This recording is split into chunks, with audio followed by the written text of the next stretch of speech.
En punta de Ecuador. Ya, no, falta un minuto creo. Pero ya estamos, atentos. Atenti, Ecuador del alma.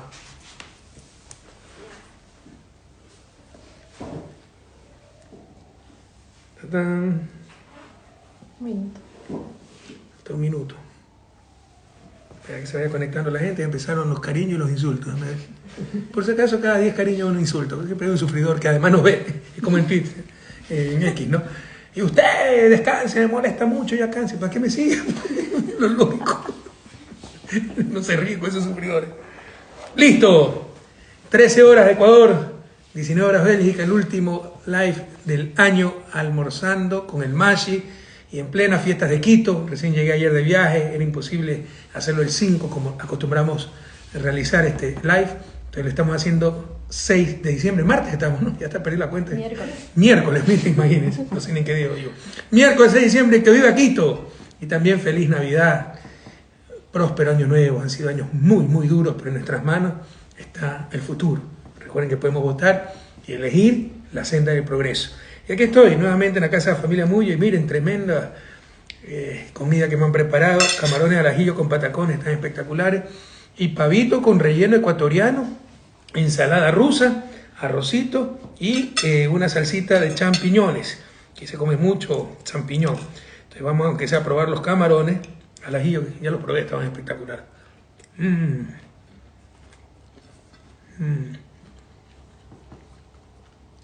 Los hizo la compañera Adriana de Quito, la única quiteña que está aquí.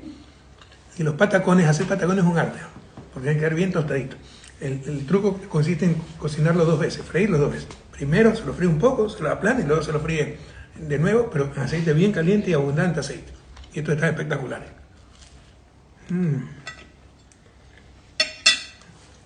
Espero que también ustedes estén disfrutando allá comida ecuatoriana, su sequita de gallina, su ceviche en la costa, su locrito de papa. Con el frío que hacen, un locrito de papa espectacular. Y muchas gracias a los que nos siguen.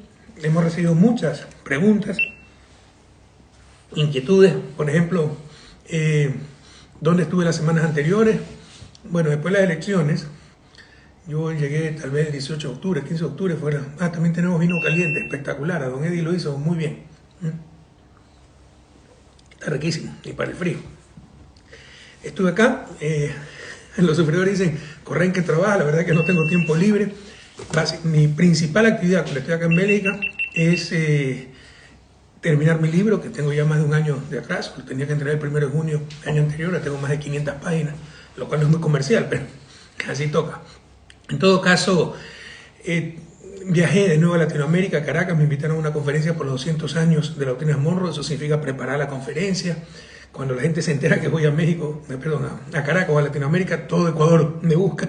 Entonces también tenemos agenda full a los lugares en que visitamos, sobre todo en América Latina. Espero que estén pasando muy bien la fiesta del Quito. Qué alegría que por fin esté ese metro. Debe estar hecho en la mitad del tiempo.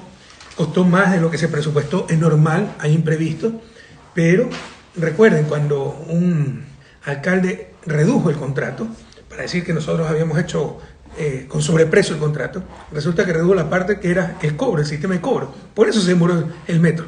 Por la parte más fácil, ya estaba la infraestructura, ya estaba lo principal, los trenes, las estaciones, todo. No había el sistema de cobro. Y no lo pudieron resolver las anteriores administraciones hasta que tuvo que llegar una administración de la Revolución Ciudadana, y en menos de 8 meses, ¿cuánto? Llegó en febrero, pero recién, ¿cuándo asumieron? Febrero mismo, no recuerdo. Pero tenemos marzo, abril, mayo, junio, julio, agosto, septiembre, octubre. Bueno, 10 meses, pongámosle, resolvió lo que no habían podido hacer las anteriores administraciones. Empezó con la Revolución Ciudadana, el metro, duela a quien le duela, yo no sé por qué los sufridores tratan de negar lo innegable, y se inauguró con la Revolución Ciudadana. Empezó con una fuerte donación del gobierno central, de mi gobierno, 750 millones de dólares, en la administración de Augusto Barrera, que fue un gran alcalde, fue un muy buen alcalde. Pero otra cosa es que sea un traidor y un acomplejado oportunista que conmigo nunca podía, como sabía que conmigo nunca iba a ser presidente, aprovechó la primera oportunidad para meternos a puñaladas, desprestigiarnos y prestarse a todo con el gobierno de Moreno. Pero en todo caso, se empezó con una administración de Revolución Ciudadana y se inaugura con otra administración de Revolución Ciudadana. ¿Y cuál es la visión, compañeros? Esto es lo que siempre debe suceder. Transporte público masivo con electricidad, no con combustibles de origen de origen fósil, que son contaminantes, no renovables, pese a que producimos eso. Pero es mejor tener excedentes para exportar que consumirlo nosotros mismos. Y tenemos también una gran capacidad de energía eléctrica. Yo recibí el país con 3.000 megavatios de potencia instalada hidroeléctrica, lo dejamos en 6.000, pero la capacidad es 20.000. Entonces debíamos apuntar para que todas las necesidades de energía se puedan atender con energía eléctrica, amigable, renovable, transporte público.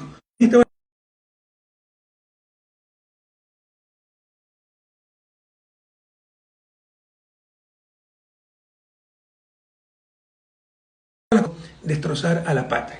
Y le decía que el metro es una visión general, transporte público masivo en lo posible eléctrico, como también el tranvía de Cuenca, y que va a ayudar mucho a Quito, a la movilidad. Quito es una ciudad que se presta para esto, porque es una ciudad muy larga, entonces el metro es fantástico, transversalmente ya puede ser atendido por otros medios de transporte, bus, etcétera, porque es muy angosta, entonces se atiende a menos personas, pero a lo largo de Quito, bueno, Quito es una ciudad de más de 40 kilómetros de largo, ¿no? Entonces, ideal para un metro, y miren cómo se han acortado las distancias.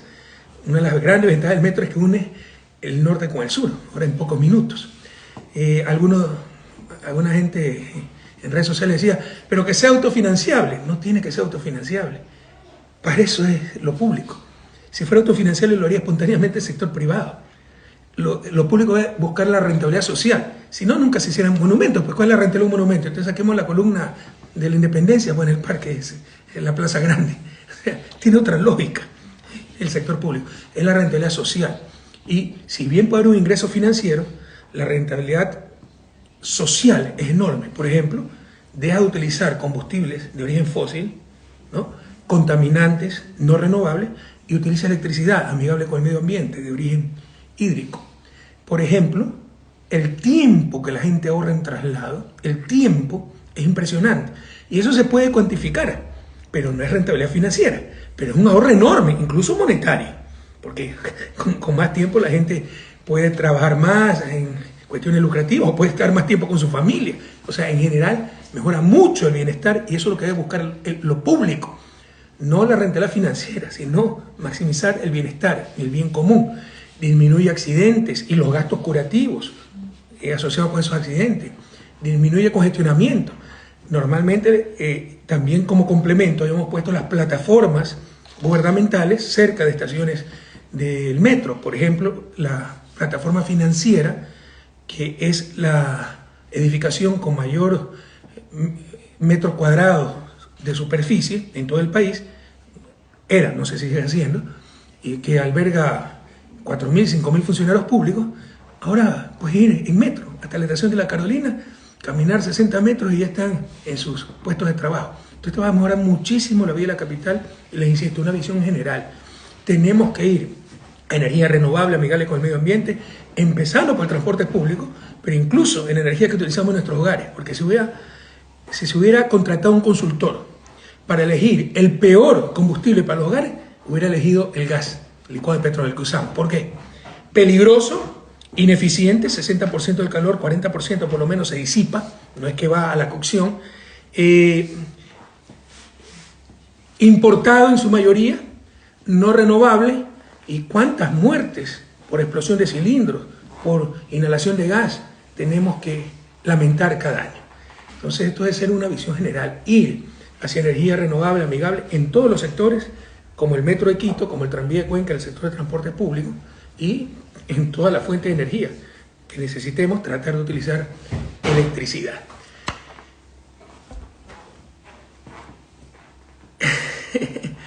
¿Qué les puedo decir en estas fechas, queridas compañeras, queridos compañeros? Me preguntan nuevamente mi participación internacional. Como les decía, fue una conferencia internacional en Venezuela, 200 años de doctrina Monroe. ¿Qué es la doctrina Monroe? Fue el quinto presidente de Estados Unidos que dijo América para los americanos, pero eso era 1823. Entonces se entendió, y era realmente el espíritu de la frase, era un informe ante el Congreso, que era para evitar que las potencias europeas reconquisten América, porque se habían fortalecido las monarquías anteriormente colonizadoras de Europa, con la derrota de Napoleón en Waterloo, 1815. Yo vivo muy cerca de Waterloo, me voy en bicicleta, es increíble eso. Entonces se había conformado la Santa Alianza, Rusia, Prusia, Austria, con el objetivo sagrado de reinstalar las monarquías absolutistas en nombre de la fe, en nombre del derecho divino que tenían los reyes, y querían reconquistar las antiguas colonias que se habían independizado en América. Por eso James Monroe, quinto presidente estadounidense de América para los americanos. Lastimosamente eso después se distorsionó.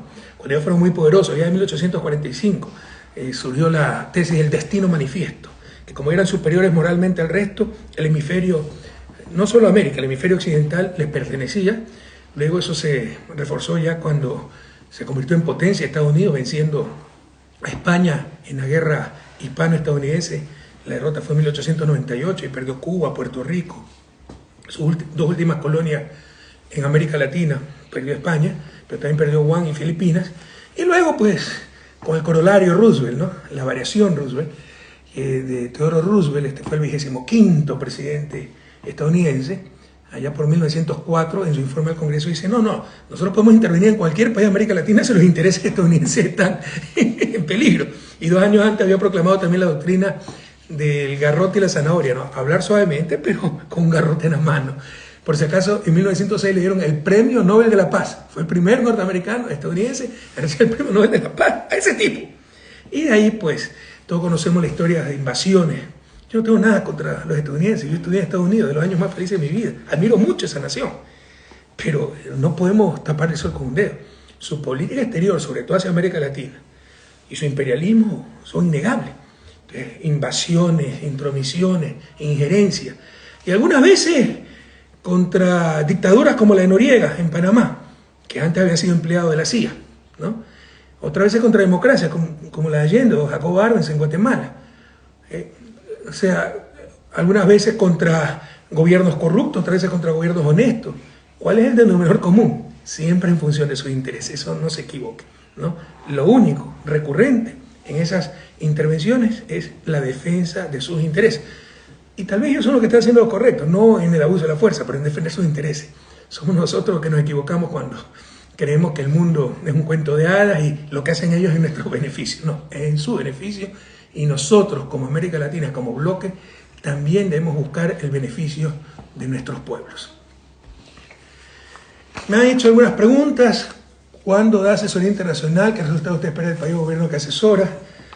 Damos permanentemente, damos al gobierno venezolano, algunos dirán, pero Venezuela está quebrada. Venezuela debió dejar de existir.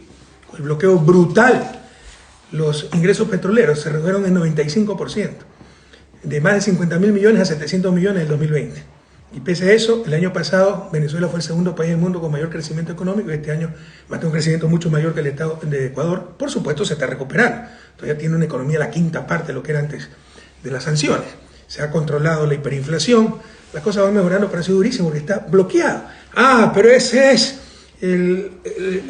la señal del fracaso del socialismo. Eso es como encontrar un tipo encadenado al fondo de una piscina y decir que se ahogó por no saber nadar, pues el colmo del cinismo. Con un bloqueo así, Chile, que le prohíban 6 meses exportar su cobre. 52% de las exportaciones chilenas son cobre o relacionadas con el cobre. Quiebra. Diremos que es el fracaso del neoliberalismo. Basta de cinismo. Lo que se hace contra Venezuela es una agresión ilegal, ¿no? Y está en una economía de guerra, y ya sobrevivir es una gran victoria. Entonces asesoramos a Venezuela y, bueno, a los gobiernos que nos piden. La otra vez estuvimos también en Honduras. Cuando viaja, ¿cómo es el trato de la gente? En general la gente nos quiere mucho. Tirios y troyanos. O sea, en Venezuela la derecha nos respeta muchísimo, en Argentina también, en México, ¿no? Por si acaso, cuando me contratan por motivos de seguridad, viajo en business. En mi vida, he comprado un pasaje, un ticket en business, pero los sufridores, corres un ladrón porque se pasa viajando por el mundo en primera clase y llega a los mejores hoteles. Bueno, esos son los que nos contratan y los que nos invitan, esos son los que cubren los gastos. Y normalmente se pide business no por pelucón, sino por seguridad, ¿no? También por cuestiones de trabajo, para poder avanzar 10, 12 horas de trabajo, y también pues para poder descansar, porque algunas veces son viajes de 24, 36 horas, pero sí, viajo mucho. Yo diría que viajo demasiado. Ecuador tiene déficit. ¿Qué consejo le daría al presidente Noboa para superar la crisis? Yo veo mal las cosas. O sea, la ley económica urgente, quisiera decirle otras cosas, pero jamás esperen de mi engaño, ¿no? La ley económica urgente que han mandado es una colcha de retazos. Hay graves conflictos de intereses impresentables. Por ejemplo, en la amnistía tributaria, pues el mayor beneficiado sería el Grupo Noboa, que es uno de los mayores deudores al fisco. Entonces, hasta éticamente es muy cuestionable aquello. El impuesto a la compraventa de inmuebles, el impuesto a la plusvalía, similar al que nosotros propusimos hace algunos años, con la diferencia que ese impuesto era para los municipios, porque existe un impuesto a la plusvalía de los municipios. No lo derogan, quieren añadir otro. Pero nosotros propusimos un impuesto a la plusvalía mucho más eficiente, mucho más progresivo. Para la mayoría de gente le iba a disminuir el impuesto que pagaba por compraventa de bienes inmuebles. Pero para los que ganaban mucho por especulación o en el corto plazo por una obra pública, esta idea surgió cuando hicimos UNASUR. Se multiplicaron por 6, se extuplicaron los precios de los terrenos alrededor de UNASUR. Y luego tuvimos que expropiar porque quisimos hacer un parque, etcétera, y tuvimos que pagar 6 veces más por nuestra propia obra. Eso no es correcto. Esa plusvalía, más allá del valor extraordinario, debe pertenecer a la ciudad, debe pertenecer al público, pero sobre todo a la ciudad, al municipio. Esa fue nuestra propuesta de impuesto a la plusvalía. Dijeron que, y con eso se acababa la especulación, porque no servía de nada especular, ¿no? Compro terreno porque sé que por aquí va a pasar la calle, porque la calle es mi amigo y me dijo, entonces se va a triplicar el valor, porque con el diseño del impuesto, esa plusvalía era captada por la ciudad. Se lo aprobó, Moreno por odio lo derogó en una consulta popular, muchos de ustedes votaron sí en esa consulta, porque dijeron que con eso se iba a reactivar la construcción. Todo era mentira. Por el contrario, eso protegía a la construcción porque impedía la especulación. Hoy el gobierno está tratando de hacer algo similar, pero con un impuesto mucho menos bueno, peor diseñado, mal diseñado, pero además para que el ingreso sea el gobierno, cuando ese ingreso de plusvalía debe ir a los municipios. Pero ¿qué consejo para el déficit? Yo veo, les insisto, que hay mucha inexperiencia, mucha improvisación, mucho desconocimiento de la realidad nacional e incluso desconocimiento de la economía, ¿no? ¿Qué consejo le podría dar? La mejor manera de combatir el déficit es reactivando la economía, y la economía cada vez va peor, ¿no? Reactivando la economía se recaudan más impuestos, se ayuda al IES, por ejemplo, más afiliaciones al IES por más puestos de trabajo y se alivia la crisis del IES, pero no veo nada, absolutamente nada en ese sentido.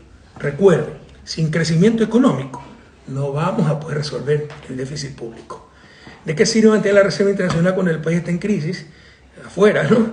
Bueno, respaldar pues el pago de deuda externa. Eso es todo. Y por eso tienen exceso de reservas que podrían traer al Ecuador para reactivar la economía y generar ese crecimiento económico. Pero nuevamente, sobre todo con Lazo, que era tenedor de deuda, como su banco, había conflicto de intereses, ¿no?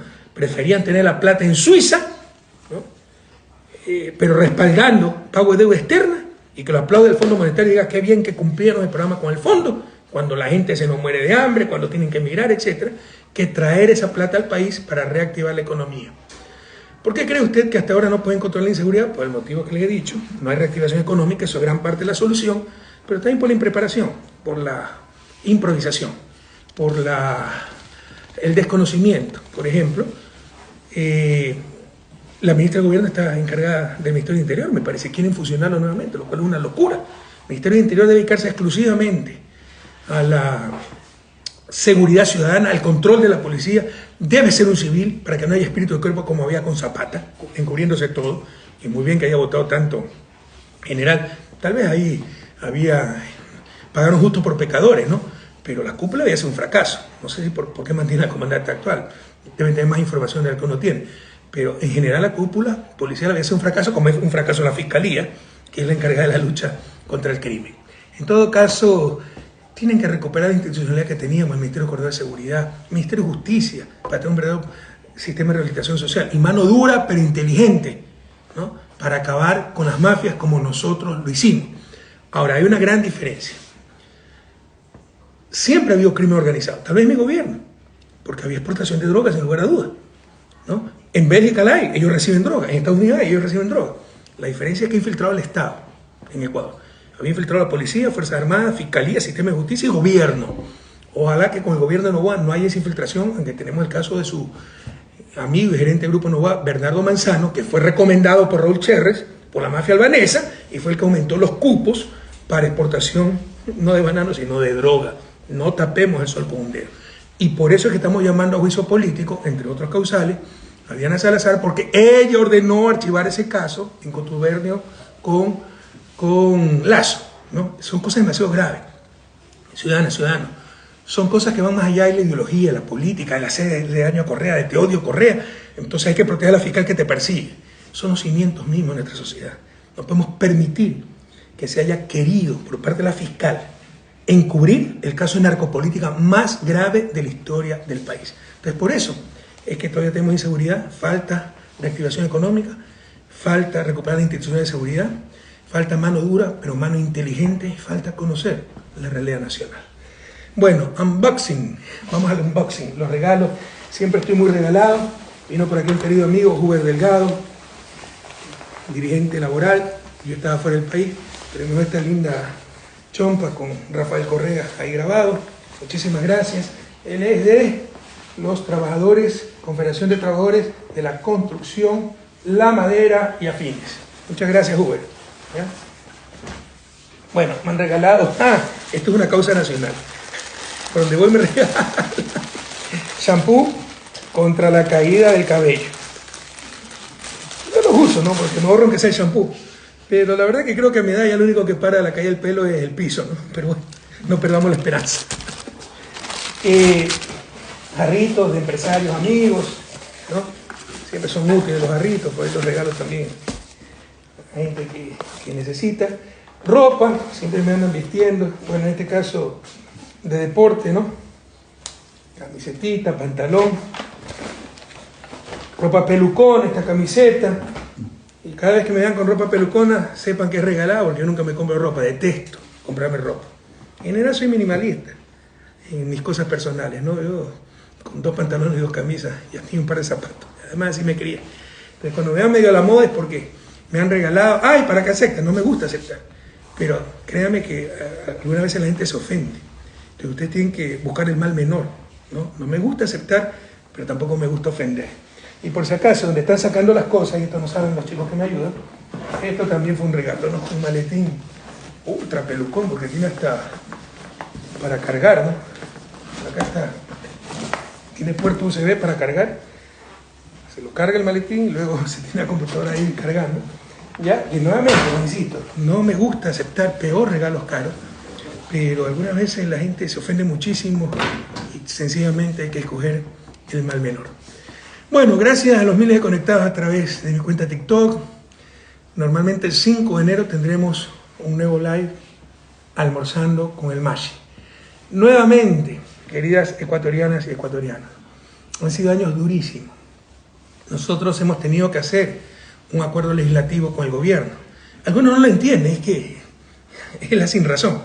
Por un lado, permitieron que se cambie el método de Hunt, que es el que prima en toda América Latina, ¿no? Que potencia grandes partidos políticos, grandes proyectos políticos, pero para hacernos daño, Moreno y Romo, con su mayoría en su momento, que hicieron uso y abuso de esa mayoría, cambiaron al método de Wester, que atomiza a la Asamblea, y así nos impidieron tener mayoría. Si no tienes mayoría, ¿qué hay que hacer? Si nadie tiene mayoría, ¿qué hay que hacer? Llegar a acuerdos. Pero ahí están los pactos. Pero si no hay nada malo en acordar, peor aún, cuando ellos mismos cambiaron el sistema para que nadie tenga mayoría, lo cual es un daño enorme al país, porque se pierde gobernabilidad y se pierde calidad de la Asamblea y llega cualquier transhumante por ahí, cualquier llanero solitario, ¿no? Mercader de la política. En todo caso, hemos hecho un acuerdo claro para las autoridades legislativas y para aprobar todo lo que sea en beneficio de nuestro pueblo. Vamos a examinar muy detenidamente esa ley económica urgente, pero ya le he dicho algunos reparos que tenemos al respecto. Y nadie impedirá nuestro derecho a hacer juicio político. Nos acusaron de que queremos venganza. Ellos ya propusieron juicio político. Ustedes también quieren venganza. Nos acusaron que como era el juicio político del fiscal, queremos tomarnos la justicia. Acaban de anunciar el gobierno y los socialcristianos juicio al Consejo de Judicatura. Entonces también quieren tomarse la justicia. No, el derecho, competencia constitucional de la Asamblea e incluso el deber de fiscalizar. En el caso de la fiscal, que nadie se engañe, si tiene tanta razón, qué mejor oportunidad para demostrarla que en el juicio político, que nos va a hacer pedazo, además con su capacidad de elocuencia, ¿no? Sacó la máxima nota en la prueba oral cuando le regalaron el cargo de fiscal, porque todo el mundo sabe que se lo regalaron. No solo eso, los 3 transitorios, al menos los que recuerdo, que le pusieron 30 sobre 30 en expresión oral, cuando evidentemente esa mujer no puede ni hablar, fueron Pablo Dávila, de los Cámara de Comercio, Producción de Quito, de Pichincha, Julio César Trujillo y Coronel Hernández. Los 3 habían sido miembros de la Comisión Anticorrupción. ¿Se imaginan los luchadores anticorrupción lo que son? Son capaces de todo, en verdad eran politiqueros, lobos disfrazados de cordero. Y le pusieron 30 sobre 30 en expresión oral a la fiscal. Si tiene tanta capacidad de expresión oral, si ella es honesta y competente, y si somos nosotros los corruptos, sería la primera en pedir juicio político. Entonces, jóvenes queridos, que nadie se engañe, utilizar un poquito la lógica. Si quieren impedir por todos los medios el juicio político, es porque saben que los corruptos siempre fueron ellos. Un juicio político no significa condena, habrá que ver las pruebas, pero saben que las pruebas son contundentes. Esta mujer ordenó archivar el caso de León de Troya, está el testimonio de los propios policías que investigaron, el caso de narcopolítica más grave de la historia del país. Entonces, ahí no tenemos que acordar con nadie. El acuerdo con el gobierno es para la estructura de la asamblea, que ya se cumplió, y para aprobar previo conversación, consulta, etcétera, sus iniciativas para sacar el país de la crisis. Crisis que no la provocamos nosotros, la provocaron ellos. 6, 7 años de neoliberalismo con sus políticas terribles, pero tienen de rehén a nuestro pueblo. Nosotros no coincidimos con la ideología de Daniel Noboa. Sabemos lo que representa. Su grupo familiar y empresarial es el mayor deudor del Estado. Sabemos lo que representa, pero está de rehén nuestro pueblo. Y por eso estamos dispuestos a arrimar el hombro sin pasar líneas rojas. Esa es la explicación del acuerdo legislativo, ¿no? En todo caso, ojalá Daniel Noboa, no me engaño, soy escéptico, pero ojalá, mis buenos deseos, pueda superar la crisis por el bien de nuestro pueblo. En todo caso, todos a tener la esperanza, a jamás perder el optimismo pese a los duros momentos, de que 2024 será mucho mejor. Que pase una muy feliz Navidad en compañía de su familia, la mejor compañía. Un próspero 2024 y que viva Quito. Hasta el próximo live Almorzando con el Mashi.